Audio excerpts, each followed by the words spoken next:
Welcome to this quick informative video showcasing the search functionality in PolySwarm. In this video, we will cover how to use this function to find hashes related to a malware family of interest. In this example, management has been conducting daily research and has discovered this interesting OSINT news article on Bleeping Computer. Since the director viewing this knows his company has a wide array of macOS assets, he sends this to his team to further investigate. When the team gets the article, they can quickly navigate into PolySwarm, the Search tab, and then the Metadata Searching tab. Once here, they can quickly type in the metadata query shown on the screen to find hashes related to the malware family, then press Return to view these.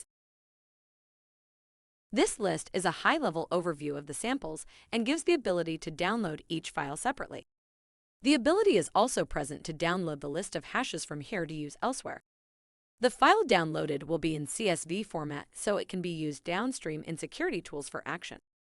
Finally, they can navigate into each artifact for further analysis by clicking on the Action button. In a matter of minutes, the team have been able to start with an article and pivot to protect their organization fully, being proactive and saving the company time and money. Thanks for watching this short video on using PolySwarm to search for hashes related to a malware family. We look forward to seeing you on our next video. If you had any questions or want to speak to the PolySwarm team, feel free to reach out to us by email at customersuccess@polyswarm.io.